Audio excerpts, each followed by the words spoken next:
Good morning, Philippines. This is Cutie.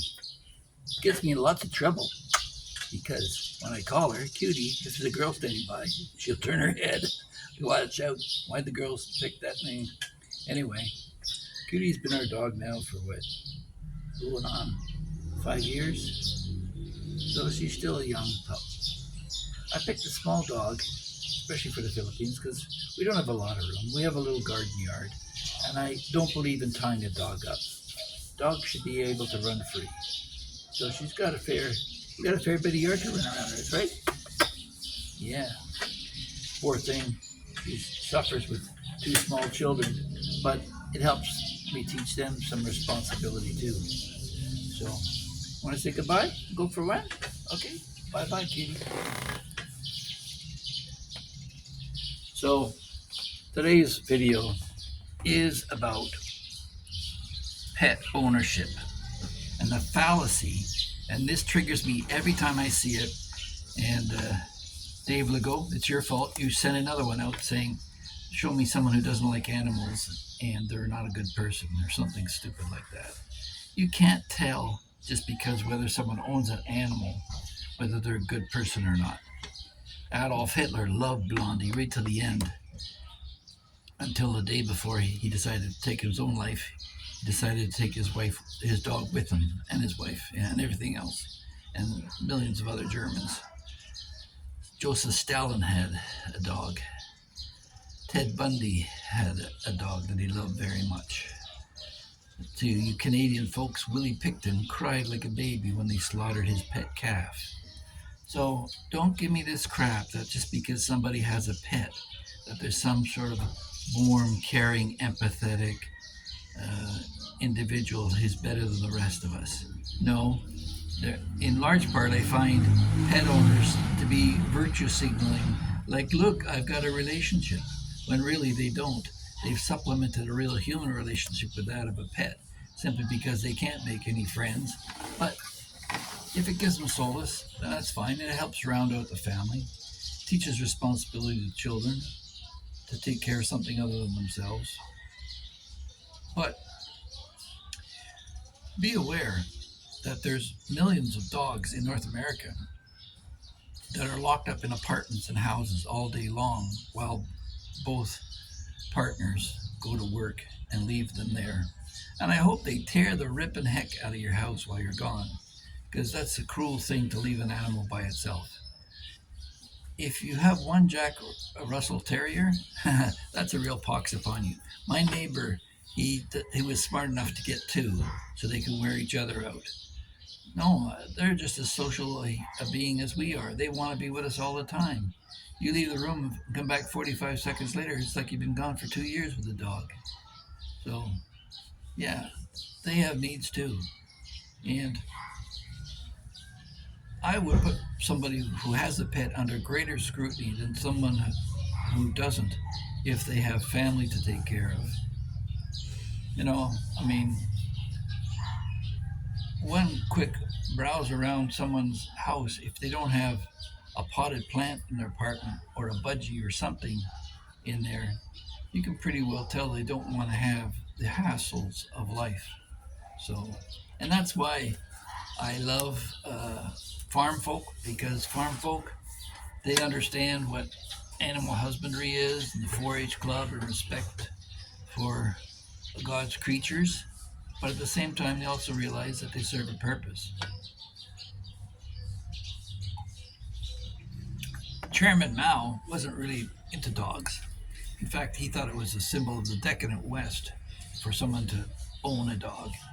And I believe that dogs and cats should be treated equally. I don't see any fairness to either your neighbors or to the cat to have it roam the neighborhood at night, contracting feline diseases. An outdoor cat lives a lot shorter life than an indoor one. And as far as decline's concerned, if they're indoors and you can guarantee they'll be indoors for the rest of their lives, I have no problem with that to save the furniture. But if you then go and decide you want them to go and romp through the garden to kill your songbirds and your wildlife, then no, I got no sympathy for you. So let's remember our furry little friends. They give us comfort, and I'm glad to see a lot of seniors have taken on pets.